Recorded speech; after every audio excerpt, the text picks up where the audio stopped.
Same old man. Game over. You're gonna need a bigger boat. So serious. I am Iron Man. This is a tasty burger. Welcome to the In Session Film Podcast. Welcome to this podcast episode for May 26, 2025, and I'm JD Duran. And I'm Brennan Cassidy. Hey, thanks for joining us, everybody, for this conversation. We're going to have a guest on this episode that I am deeply, deeply excited for. Cannot wait. This is so amazing. This is a first time. Second time, technically. Brennan loves to mention the first time that Sam was ever on the show. It was a long time ago. Yeah. However, this is the first time he's been here in a real capacity. And I noted this on social media for those that follow us over there. When we went to see Lilo and Stitch, I brought Sam with me, and he tends to come with me to, as many screenings as he can get to, especially during the summertime when they're getting close to being out of school. Right. So he'll join me for a few more over the next few months. But he went to see Lilo and Stitch. And as I noted on social media, not only did he come to the screening with me, he brought his notes, a pad and pencil. He was ready to engage in his film criticism. And we so also I asked him. We have to note something here. Sorry to cut you off, JD, but for those watching on YouTube, Sam here just showed his notes to the camera to prove that he has notes here. He's got them. More prepared than we are, which is probably awesome. He probably is. So I asked him if he wanted to join us for the podcast. I thought it would be fun to introduce him to the show with Lilo and Stitch, and he said yes. So joining us for this conversation is my son, Sam. Sam, say hi to everybody. Hello, everybody. I'm so glad that you're here. Tell us, before we get into the movie itself, what was, what are your experiences going to the press screenings like? How much fun do you usually have when you go? On a scale of 1 to 10, I would usually say it's usually a 10 out of 10. Sometimes a 9-ish, but mostly 10 out of 10. I have a really fun experience.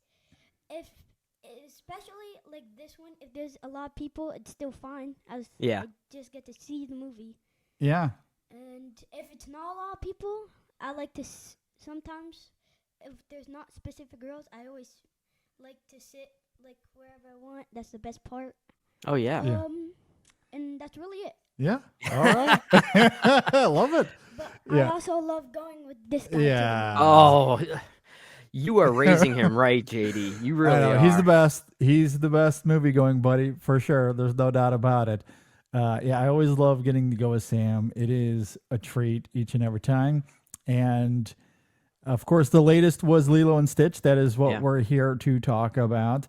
Before we get into the conversation, I wanted to ask you, Brendan, your history with the animated film. Yeah. Any pretext leading into this new one?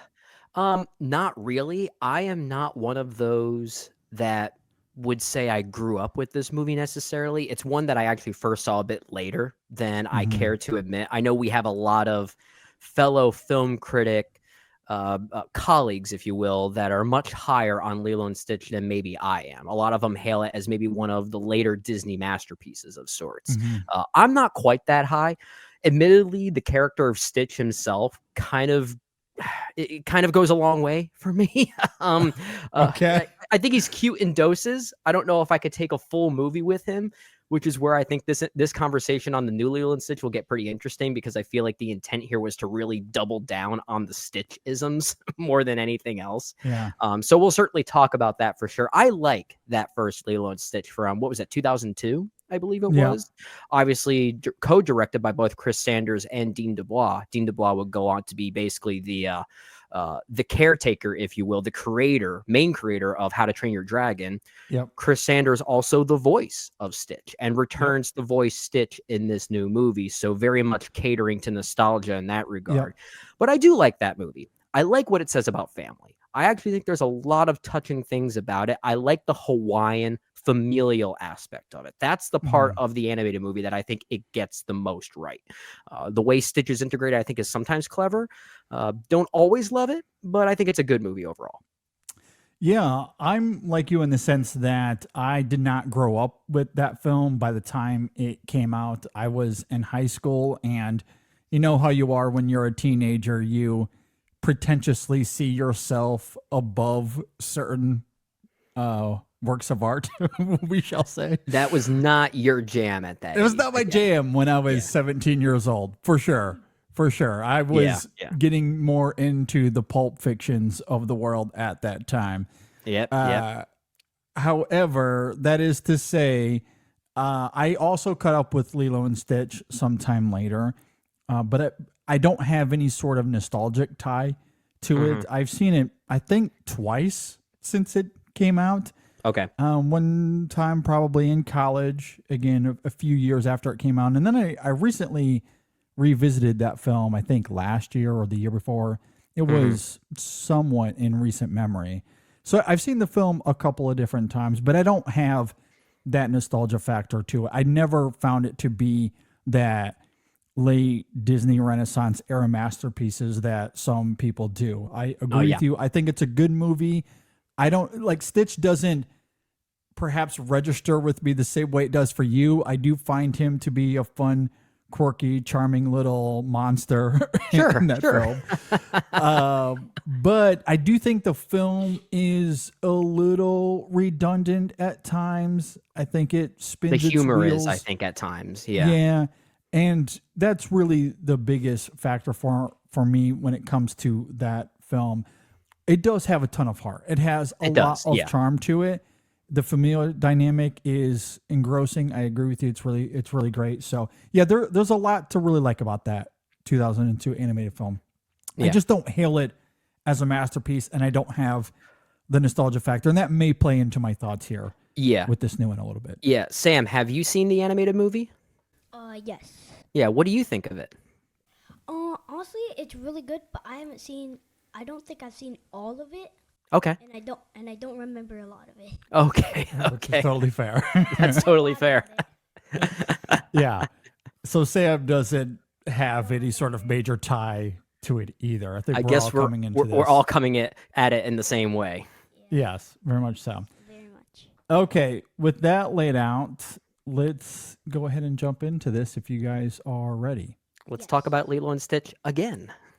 All right, Lilo and Stitch is directed by Dean Fleischer Camp, and we didn't really mention that as far as pretext goes, but Dean Fleischer Camp, we don't have too much familiarity with him, but Marcel the Shell with Shoes On was fantastic, and he co-directed that film, and I think produced it, he wrote it. That was one of our favorite films of 2021. So coming into this film, I think that's another element that I was intrigued by. Honestly, was him being the director here. I'm kind of surprised that Disney didn't include that in their marketing a bit more heavily. You know, kind of like how this is a bit of a random example, but it does tie in, I swear. The way that Thunderbolts, when they marketed that film, they marketed it as a Marvel movie. And then there was that other trailer that marketed it as this pseudo artsy A24 style movie. Right? Yeah. So Lilo and Stitch was always going to cater to a certain audience, but not announcing Dean Fleischer Camp of Marcel the Shell with Shoes On fame as the director and really pushing that, like that kind of sounds like a match made in heaven. The guy who directed Marcel now directing Lilo and Stitch, that makes a lot of sense. And I'm surprised they didn't push that harder to get even another audience here, although based on the numbers that we're seeing over the course of the Memorial Day weekend, I guess it didn't really matter. I mean, the movie is doing very well financially. But that's a long-winded way of saying I think this is a very appropriate director for this type of material. For sure. Appropriate. And I think maybe part of that marketing missed opportunity simply comes down to the production of this film, not to get into a rabbit hole, but this was originally slated for Disney Plus. I don't think this was necessarily going to go to theaters, but because of how things have evolved over the last few years, they certainly saw a path for this to go to theaters, much like they did with Moana 2. And Moana 2, while it didn't break the internet by any stretch of the imagination, it did have a great opening weekend. It just tailored off rather quickly because it wasn't great. But similarly, this was debatable whether it was going to go to theaters initially, but they saw a path at the box office. And as you just noted, at the current time, I don't think they're regretting that decision. They're not. From what I understand, I think worldwide, this movie has already made more than its animated counterpart. Yeah. In total. Crazy. Absolutely crazy. Okay, well, let's go ahead and get into it. As I noted, directed by Dean Fleischer Camp, and it stars Maya Kaloha, Chris Sanders, Sidney Agudong, Zach Galifianakis, Billy Magnuson, Courtney B. Vance, Hannah Waddingham, and others that come and go throughout the film. If you're not familiar with Lilo and Stitch, I'm sure you all are, but just in case, a lonely Hawaiian girl befriends a runaway alien, helping to mend her fragmented family. All right, let's go ahead and jump into this. We'll start with you, Sam. What did you think about Lilo and Stitch? It was very good. I really liked the opening scene. That was probably one of my favorite parts. Okay. Like when he goes, like when he sorry. When he crashes into the earth, that scene is really cool. Mm-hmm. And when he drives on the golf cart, it's really funny. It's okay. Okay. The end of the movie is really good. That is because I honestly thought he was gonna go back to his spaceship. It really surprised me. Okay. Oh yeah, there was a lot of lines that sticked out to me. I love them. There are a few sad parts that I almost cried on. I was going to ask you, Sam, did you cry at all during this? I teared up a bit, yes. You did? Okay. That means a movie is working. That means a movie is absolutely working for you. My wife cried a little bit during this. I'm openly admitting that. Nice. I mean, how do you not cry at those adorable dog-like eyes that Stitch has? I didn't really cry at those. Okay. I cried at that one part where they were gonna tell Lilo that she has to go somewhere else. Okay. Or something like that. That part, I was tearing up that part. But then it surprised me that she wasn't in there and she was in the forest. I was about to just cry out loud. Nice. Caught me off guard. I'll tell you what caught me off guard, where I got a little, I don't want to say misty-eyed, but there is definitely something going on here that could have potentially triggered that out of me. And Sam, I'm sure you and your dad have had conversations about music in movies because your dad is such a film score junkie. I love a lot of music. Yeah, but the composer here, Dan Romer, did you know that he also composed the music for Disney Pixar's Luca? I don't think. Well, we've seen Luca a lot. You know Luca, right? Yeah, he actually did. Yeah. So the music has some similar things going on. Very good musical composer. Yeah, I love that movie. Yeah. We're big Luca fans. You are among friends, Sam, because I think Luca is one of the best animated movies of the past. I don't know how long. It's an amazing movie. I'm actually gonna watch what's it called? Elio. Elio. Yeah, oh, he's Elio. Really excited for Elio. I'm really excited for that one. You may have to join us on the podcast again for that movie because we will absolutely be reviewing that one. I'm gonna try and come on for How to Train Your Dragon live action as well. Oh, that's right. JD, I think we have a third co-host. I know. He's excited to come back. As much as I can. Yeah. Yeah. Absolutely. Yeah. The fact that this movie worked for you, Sam, Lilo and Stitch, I mean, it clearly shows that the movie is working for its intended audience and its target audience, a very particular demographic, whether they grew up with the animated movie or not. A lot of the Stitch isms here are certainly going to work for a younger audience. I was personally a bit more mixed on this movie. I didn't love it all the way. A lot of it is maybe my non-nostalgic ties to the original movie, which we already talked about. Yeah. It is a movie, this one here, that does, like I said, kind of double down on the Stitch isms. It's more interested in the antics between the title characters, Lilo and Stitch. Even though this is a movie that, unlike a lot of these live action Disney remakes that we've been getting, this one is willing to take some liberties and make a few changes, which I do appreciate. It is flirting with a little bit more darkness when compared to the original film, which I liked. I don't know if I like the execution as much here. I think it maybe fumbles a little bit in really committing to some of those darker undertones. There is a bit of a psychological edge that kind of remind me of Inside Out in some ways that this movie is going for. I don't think it's quite as educational as something like Inside Out, which is a bit unfortunate. Yeah. And I will openly say, for a movie like this that is trying to represent the beauty of Hawaii, the fact that a movie like Adam Sandler's 50 First Dates does it better is saying something. Yeah, I think that's fair. Very clear that this was, as you talked about earlier, JD, this was originally intended for Disney Plus. And it does look like more of a Disney Plus movie than it does a theatrical movie. It does have more of that kind of digital sheen that we tend to see direct to streaming content, films and TV shows tend to have, especially under the Disney umbrella.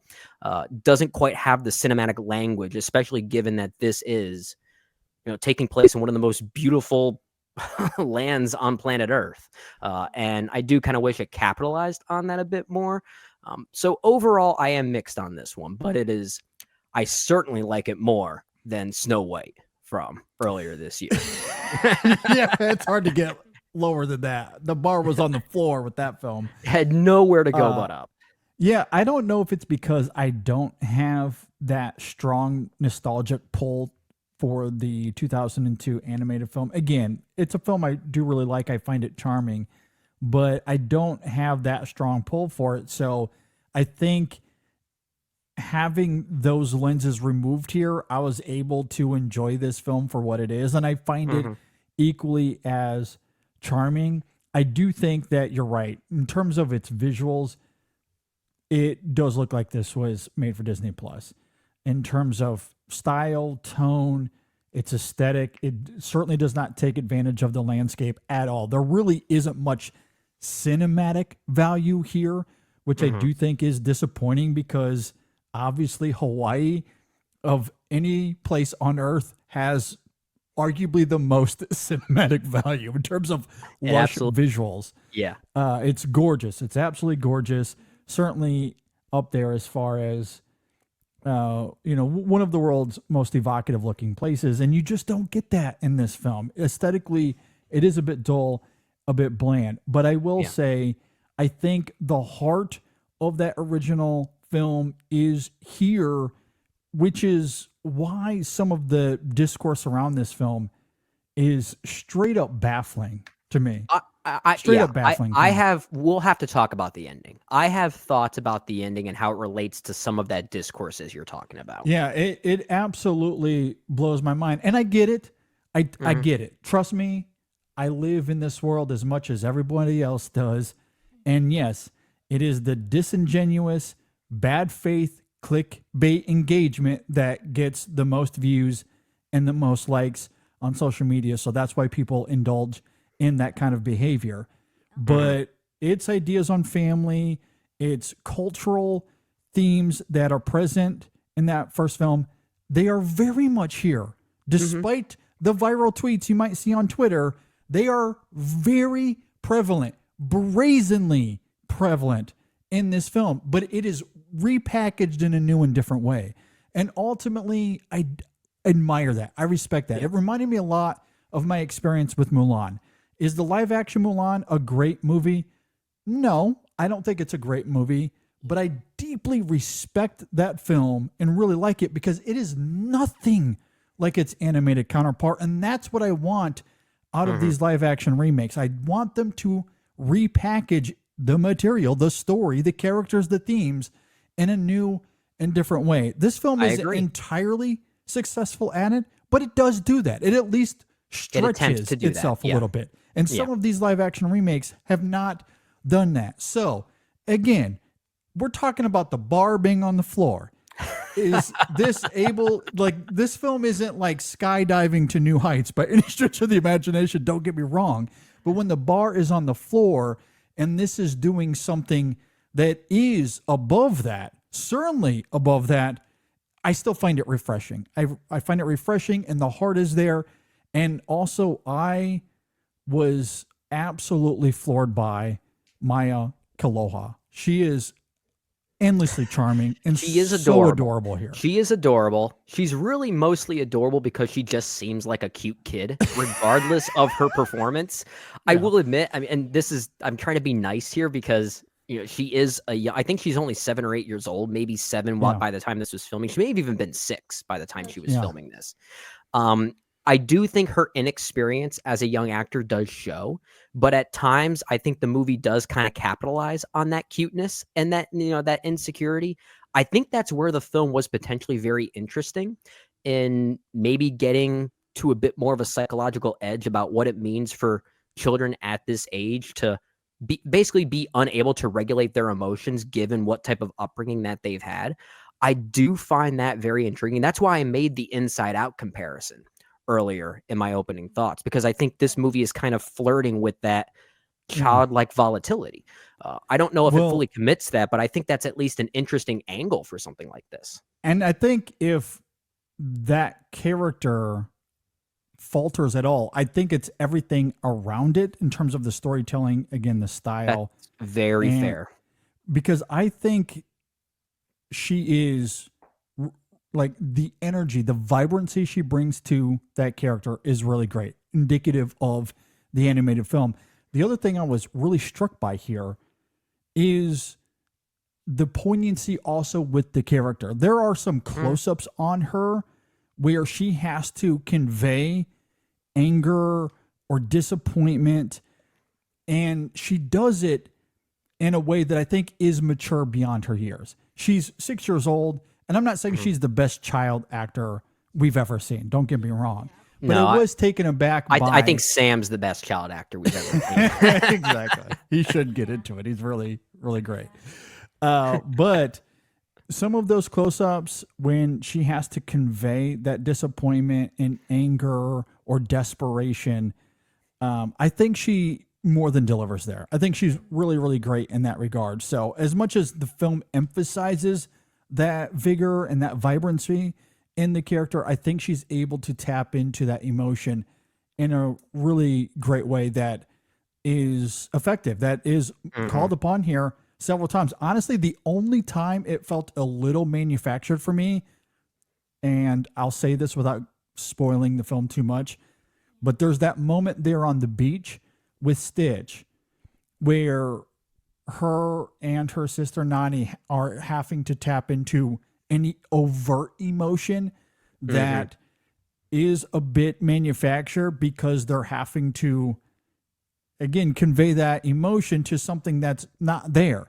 Now, an adult actor, you expect to move beyond that a little bit. When you're talking about child actors, and especially for that's a product challenge. like this that was meant to go to Disney. Yeah, absolutely. And so you can tell that was a little fabricated. But I think everything else beyond that, especially the stuff early on regarding her sister, like that, there's much more of a pragmatism to her disappointment there that she conveys, honestly, really, really well. So I was struck by her performance. I just wish everything else around her was able to elevate to where she was, which is kind of a crazy thing to say, that a 6-year-old is one of, if not the best element of this film. Yeah, and that's like the double downing on the Stitch isms, I think is maybe where it kind of hurts the balance a little bit. Sam, did you like her performance, the young actress who plays Lilo? Yes, I did. You did. Was she your favorite character, or did you have another favorite character in this one? If not Stitch, then yes, she would be my favorite character. She would be. Okay. But Stitch is a lot of fun. Stitch is my favorite out of everyone. But Okay. it's kind of they're kind of balanced on Nani and Lilo because they're both really good characters to me. Okay. Do you have great. a favorite scene with Stitch and Lilo? Probably when they meet, I would say. When they first meet? Okay, so at the dog shelter, I guess it is. Yeah. Yeah, Or that was a good scene. It would be the scene where they are in, like, Stitch is in the baby chair next to Lilo. Okay. Oh yeah, everything at that one outdoor hotel resort, I Yeah, guess it was, yeah. that restaurant there. I wouldn't say that is a really good scene, but that's like a funny scene to me. It I would is, say yeah. Meeting is my favorite scene. Yeah. That was a sweet scene when they meet. Actually, Sam, I think you bring up a really great point because you brought up what might be my two favorite scenes in the movie as well, and that's because it's not. Those are the two moments that aren't as reliant on the plotting and the story, where it just kind of lets these two lead characters, Lilo and Stitch themselves, just interact in a way that's not reliant on really anything. It's the one moment where I felt like Stitch was not a CGI creation and was actually this live action thing that a young girl was interacting with, because it's actually well choreographed and well edited. It's very loose in a very like relatable kind of way. Those are the scenes that I think are the most effective. Yeah, and Stitch, he looks very realistic, if I say so. I will say I will say this, compared to some of these other live action remakes we've gotten, the visual effects of Stitch specifically is definitely an improvement over many of the effects we've seen in a lot of these live action remakes. I will say that. And you can tell that's where most of the money went as far as visuals goes. It's to Stitch. And that makes sense because he's on screen a lot and has to blend into this world in a great way. I will say when it comes to the other digital characters here, comparatively, especially, I feel like this iteration of Lilo and Stitch, this movie, is probably the closest we've gotten to a Mary Poppins or a Roger Rabbit that we've had in decades. And I say that because it is so jarring going from the real world to those other digital characters, aside from Stitch, because you're right, Sam, they do put a lot of money into Stitch, but the other characters almost feel two-dimensional. That's how much attention they put into those characters. So when they show up in this world, it's like, oh, I'm watching Mary Poppins. Like, this is the same kind of structure here. I think that's ultimately why the movie went out of its way to cast human actors for Jumba and Pleaky more so than they obviously do in the animated film. Really just to create more of a budgetary restraint there. Absolutely. I do agree. It is jarring, especially that opening sequence. It's almost like this was some joint effort between Walt Disney Animation Studios and some live action thing, which is again, that's actually kind of a neat idea.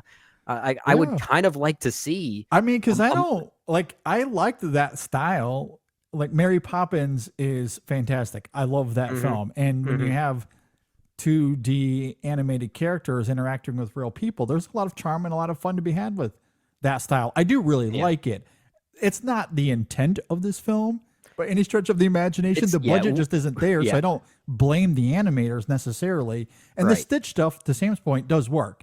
I do like the Stitch element of the film, but the other characters, when they're in their digital form, when they're in their alien form, in the real world, the execution of it just feels more like that two-dimensional Mary Poppins thing than it does these CGI characters with today's technology weaving into a live action world, it just doesn't work. Not in this film. I do agree, unfortunately. But the Stitch stuff, I do think is great. To Sam's point, there's a lot of fun to be had in terms of the energy of the character. Very much the same thing here. You mentioned Brendan Chris Sanders coming back to voice the character once again. I don't know if he was more or less grating for you here, but I did very much enjoy Stitch. Did you have something else you want to add? I don't know. Yeah, they didn't. At least from my knowledge, they had some scenes that weren't in the animated. At least for I know of. But I did have some least favorites, which one they got in trouble and they made like that big fire or something. Oh, okay. Yeah, the big fire scene. Okay. And I really don't like how they're hunting this Stitch. Okay. Because when they're just Lilo and Stitch are together, it just makes me feel super joyful, and I don't like that they're trying to chase this person or Stitch. I think this is why I think we need. We'll let Brandon go now. Well, I do want to bounce off of that for a moment, Sam. And I was going to say, I think we need to have Sam on the podcast more often because you're raising a lot of great points, Sam, because you just brought up something I also didn't like about the movie. And I agree with you. I think the way this movie portrays like Jumba and Pleaky here, who are played by Zach Galifianakis and Billy Magnuson, respectively, the way it portrays them chasing Stitch. Again, this is definitely something we saw in the animated movie, but I guess the original animated movie, given how playful that movie was, it didn't come off as overly violent and scary. Yeah. I think it kind of does here. There's kind of a sense of danger with this one that I didn't always love, because I did find it a little bit jarring when compared to that playfulness and that energy between Lilo and Stitch specifically. And especially when we get to the third act, which I'm sure we'll talk about, that whole climactic battle, if you will, in that spaceship, it's surprisingly violent for a situation that involves a child.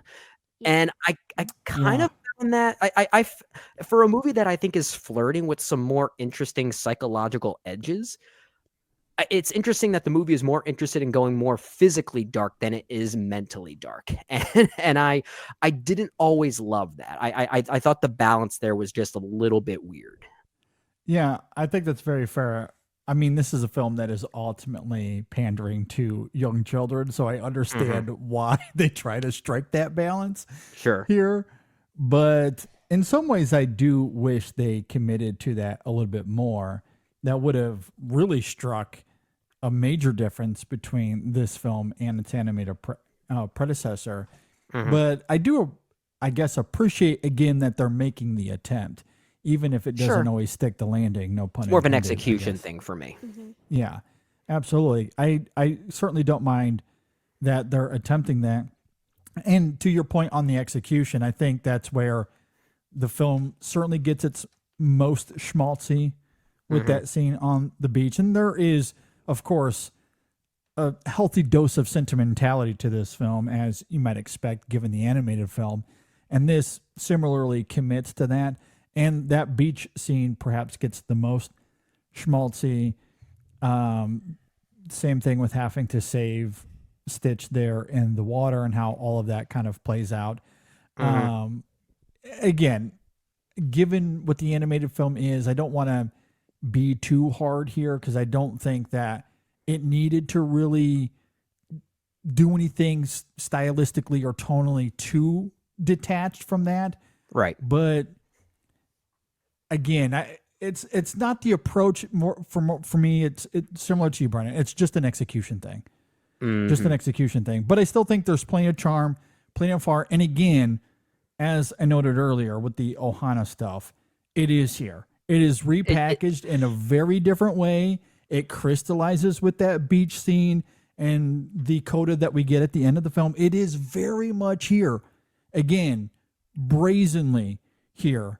I admire that it makes that attempt too, despite how mixed the final results might be. Yeah, I think that's maybe a nice transition point to the final act, allowing us to maybe get a little bit more into those details and why we're a little bit turned off by the discourse surrounding this movie. So Sam, I think you were about to ask us if we had, I think, either a favorite or a least favorite scene in the movie. Is that correct? Yeah. Weirdly, I think that final beach scene is both my favorite and my least favorite. Yeah, that totally fair. Yeah. Yeah, I think it's one of my favorites because I like the way it does repackage those themes on family, Ohana specifically in this movie. It does take a bit of a risk and suggest that family and togetherness doesn't always mean physically being there for each other. It also means being a bit more selfless, understanding the imperfections you have as maybe as a parental figure due to unfortunate circumstances, and what you need to do to eventually be that better person for this child, which I do think Nani here acknowledges, played by Signy Agwong. I don't know if I'm pronouncing her name right, but Agudong, thank you. So I do think that's here. I think the issue is really down to execution. The idea of Ohana and family is not as felt in those actions because it involves Nani's neighbor, Tutu, played by the great Amy Hill, and we're supposed to believe in this movie that she is just as familially connected to these main characters, and she's barely in here to make enough of an impression. Like, that's really my biggest issue, is there's not enough of her to make me believe that we are maintaining this theme on family for another character that I feel like we barely got to know in this specific iteration of Lilo and Stitch. Yeah. That's my issue. And I don't disagree with that, given the actions that she takes there at the end, the neighbor character that you're talking about. But I do think it is effective enough between Lilo and Nani, which is the nucleus of the film. And that's what I have a problem with when it comes to the discourse, as I mentioned earlier. There's one tweet in particular that's going viral that's clipping the animated film to this new live action version. And it is disingenuous at best. It is complete and utter. Well, I would swear here, but my son's sitting right next to me, literally. It's ridiculous. It's absolutely ridiculous because this film is very much tapping into those themes. Again, it is reshuffling how we get from A to Z, which I do like. It's not regurgitating the same formula as before. And also when it comes to family, even though the clip that is in that viral video on Twitter, it is conflict between Nani and Lilo. One, when you're dealing with live action and it's not animated, there's inherently going to be a sense of realism that comes with that because you're dealing with real people on camera.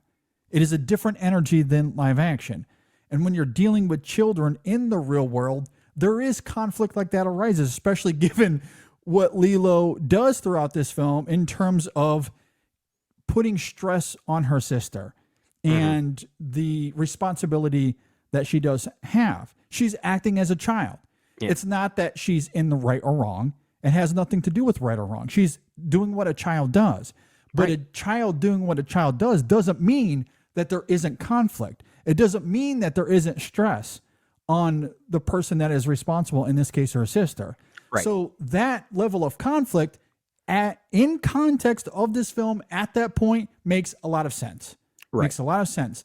Now, that idea of Ohana and how it comes back at the end between those two specifically, what I like about the choices that are made there, it's not that Nani chooses what she does because of her own conviction or of her own volitions.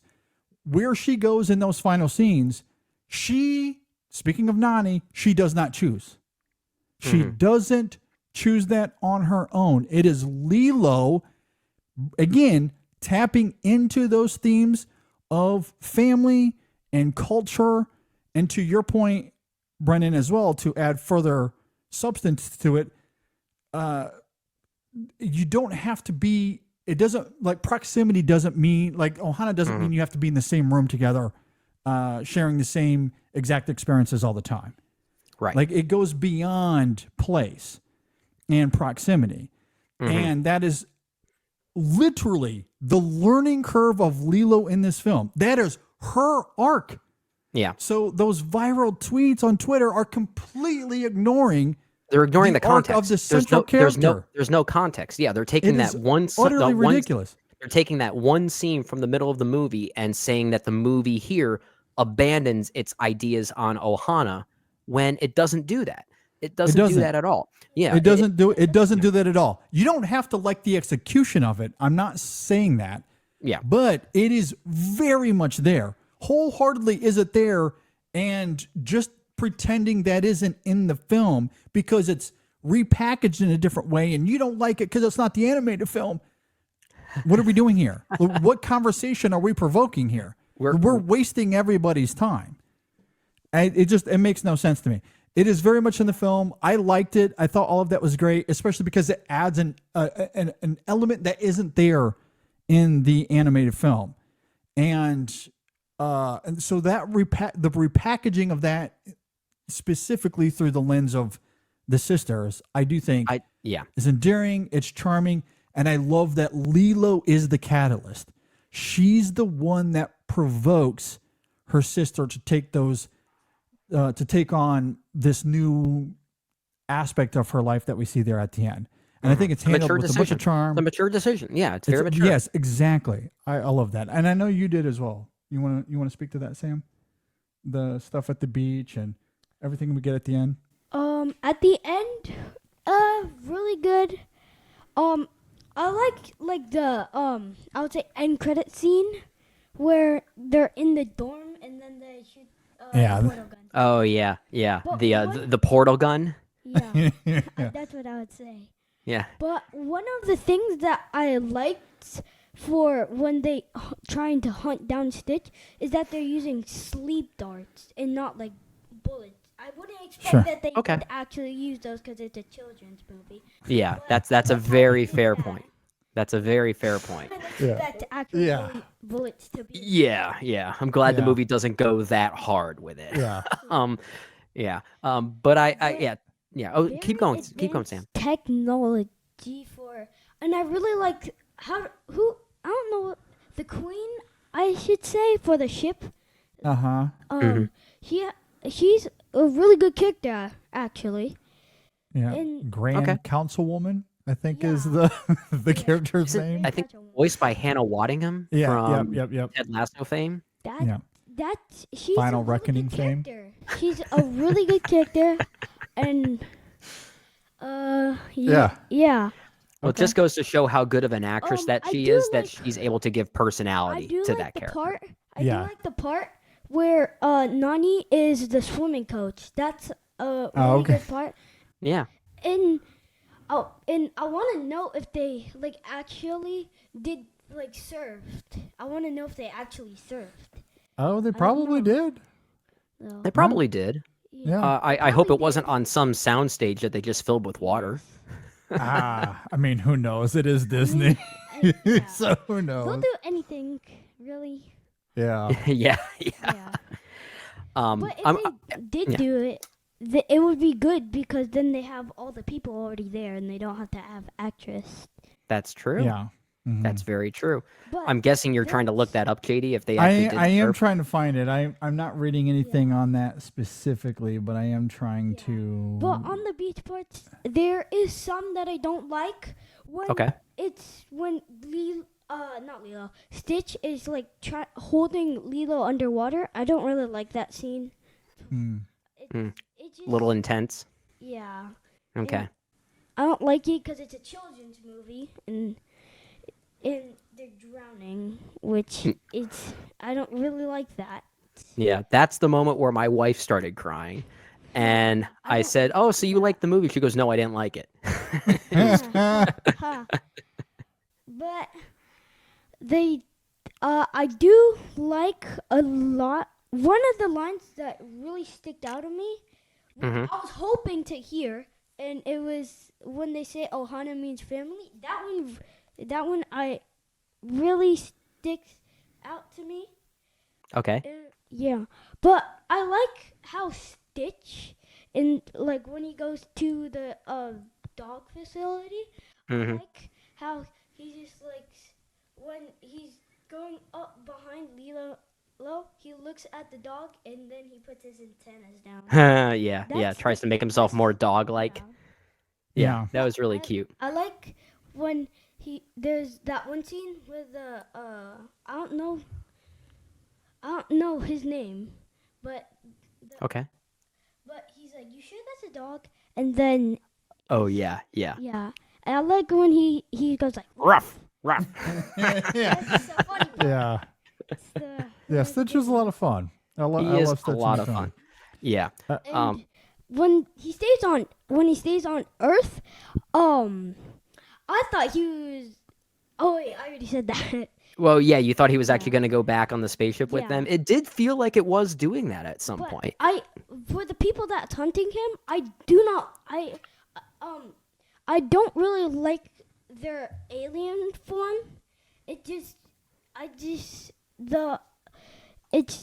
the way that they look, and I don't like the person who has the one eye. It reminds me of Monsters Inc., but I don't like Mike Wazowski. Yeah. I will say, again, Sam making great points. When it comes to the film's comedy, whether it works for you or whether it doesn't, and for me at least, the two of them, Zach Galifianakis and Billy Magnussen, playing those two characters, probably the least effective part of the movie for me. I agree. Especially Zach Galifianakis. I thought he was really bad here, personally. I found that grating, and maybe a lot of that also comes down to another change that they made from the animated movie by making Jumba more of a villain. I thought that was kind of unfortunate too, because one of the things that worked about the animated movie is by not villainizing the alien race as much, it kind of made it seem like Stitch had his own sort of secondary family out in the winds, which kind of added to that idea of Ohana in the animated movie. But here, it really distances from that. And I get that it's trying to do something different, but I would have been more forgiving towards that had Zach Galifianakis as this villainous Jumba was more interesting and more fun to watch. And I just don't think that he is. Yeah, I think that's very fair. Again, I agree. Don't mind the swing. Take those kinds of swings. Be different. You don't have to be the same. But Zach Galifianakis as that character, that does leave a little bit to be desired. I agree it's not the most interesting part of the film. I think it's serviceable throughout much of it. I wasn't wholly distracted by it, but I wasn't compelled either, if that makes sense. Every time those characters were on screen, I just wanted to get back to Lilo and Stitch and not. Oh, yeah. Absolutely. You know what I mean? Absolutely. Yeah. So maybe a little grating, but it wasn't wholly taken aback either. It just felt like we were spreading like we had to pad time here. Otherwise, we were going to have like an 80-minute movie. So let's throw those characters in as much as we can. Yeah, I know. Exactly. All right. Well, we're going a little long here. I need to get Sam out of here before I get in trouble. So, but I would like to add on a scene that I disliked and another one that I liked. But I disliked what Brendan said, like, I think in the middle of the podcast. Okay. When they're in the spaceship and there's that, like, kind of fight, kind of. Okay. I don't really like that part because it's a child and an alien. Like, what's a child supposed to do? That's true. But it's a 2v1, so. Yeah. Sam and I, once again, have the same brain. Yeah. Exactly. That's too good. I do, like, any part that Lilo gets in trouble, I just don't like it. It just... Yeah, you just want her to be... It just because it's about them, like, meeting each other and having fun. I just don't like it. That's all you wanted. Yeah. Okay. It sounds like Sam would love some more childlike hangout movies, and I've been asking for those. Yeah, that's why Luca's one of the greatest movies ever made. That's why Luca's great. Yeah. Yeah. When you guys were talking about that you didn't grow up, same. I grew up watching The Lion King, really. the animated. Yeah. Oh, okay. Yeah. We've seen a lot of the showing Lion him the King. right one. Yep, Good stuff. Absolutely. That's how I would just fall asleep. Yep. We watched Lion King every night. Way. It was the easiest Yeah. way. Oh, Watched a lot of Lion King Yeah. when he was there you younger. go. That's for There sure. you go. Yeah. All right, let's talk Yep. final thoughts. Any final thoughts that you have nope. on this film? Nope, you got everything out? Yep. Yeah, I Brendan, think I any got final everything out thoughts? I think I got everything out as well. I just want to reiterate really that. like the movie, really good. I think you should go watch it. All right, Okay. we got a recommendation from Sam. Recommendation from Sam. Very good movie. All right. And yeah, it's Okay. really good movie. You should- Okay. Yeah. Okay. All right, good stuff. yeah. I just want to once again go back to the beach scene because I do think the discourse around it is kind of ridiculous, like we've talked about. But I will say, I just wish there was more of that neighbor character as far as how Tutu, played by Amy Hill, is involved in Nani and Lilo's lives. I think that's a huge missed opportunity because by the time we get to that point where Nani makes this very selfless decision because of Lilo telling her to do that, a great mature act, as we were talking about, it also kind of feels like Nani's just giving Lilo to a random stranger to me. She's just not in the movie enough to justify that. And that's where it's simultaneously one of the better and one of the more frustrating components of the movie for me. Yeah. I think that's very fair. I'm not saying that it works by any stretch of the imagination. There's one line, like this whole thing hinges on that first moment we see her on screen. She approaches Nani and says something to the effect of, "We've been neighbors for 40 years," or whatever she says. Like your whole life, we've been neighbors. I don't remember the exact Well, even so, verbiage, but the way that she says that line almost, and I think this is maybe a mistake on the movie and an inadvertent reaction. The way she says that makes it seem like we've been neighbors your whole lives. Why are we not in the picture? It just kind of felt that way, which I think made it feel like there was this distance between them, which makes the final gesture by the end kind of questionable for me. Again, I think that was maybe just an accident. I don't think there was I don't think it was meant to convey that. Yeah, I think that's perfectly fair. I don't know. I guess I kind of find myself in the middle, and maybe it's because I wasn't really. I did not find this film to be the egregious failure this film has made it to be. I certainly don't think it's a masterclass in filmmaking either. I was charmed by the film.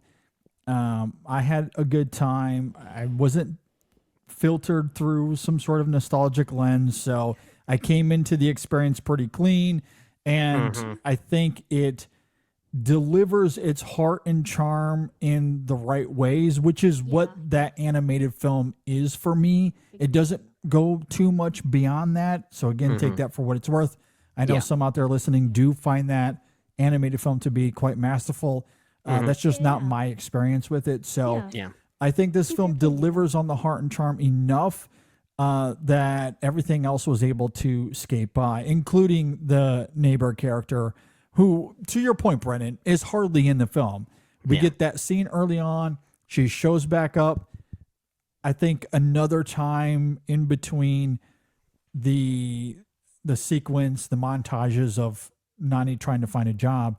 And then she shows up there at the end when they're all out there on the search for Lilo because they think she's run away. So she's back on her little gator or whatever she's riding around. It's in her little four-wheeler. And she's Which I out thought was there a pretty looking for- amusing touch. I thought that was a pretty amusing touch. Again, wish they did more with that. Yeah, absolutely. So she lingers in the background a little bit, I guess, but there certainly isn't an emphasis on the emotional connection to her with the family. And that's where, to your point, it does get a little bit murky because we just see her as the fun, quirky neighbor that's trying to uplift their spirits. I think she delivers on that well. But as far as the emotional, we've been closely bonded together, especially since your parents have died. Who knows when? I'm not sure if they ever establish a timeline. But that emotional connection, I agree with you. That does feel manufactured for sure. But Amy Hill is lovely. And maybe that was it. Maybe it was just Amy Hill. I don't know. She is a lovely individual. I do agree with that. Yeah, I mean, I don't know if I can recommend this because of what I saw this weekend in terms of the discourse. Some people don't deserve fun and charming movies, I think. Like, good Lord. I mean, maybe we'll just leave it at that. I think if you're like Sam and I, who don't have any sort of tie to it, and you want to go in fresh and clean, and you just want something fun and charming and light, just want to have fun. Then that's it. Then go watch it. Yeah, I forgot some 2 parts. I have 3, but I'm gonna do only. Okay, you better hurry because your mom's gonna bust down these doors in a second. I'll be the eyes. I'll watch for mom in the background. I do like the scene where it's like Stitch is, like dies, doesn't? But and then he comes up and he's like, "Oh." Yeah. Yeah. I forgot the other 2 parts, so we're gonna end it there. Okay, we'll end it there.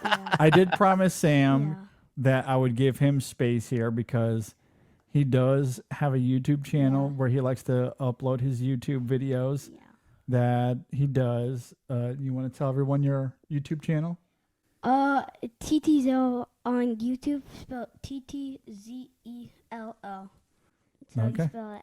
Okay. All right. Go check it out. And Please do, everybody. And it shows Lego, and it shows a Lego Star Wars minifig. Okay. Sounds so cool.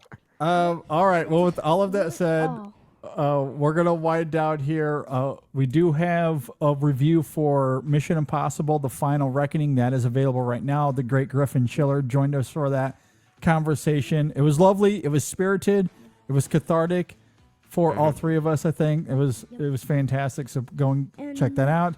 Episode 638. We talk a little Tom Cruise. We talk box office. The Cannes Film Festival, which just wrapped up as well. So go and check that out as well. Thanks, Sam, for joining us. It was a pleasure. It was really good being on the show, and I'm going to try and be on more episodes. All right. Please There you do. go. Please do. I will see you the next time. All right. We'll see you guys next time.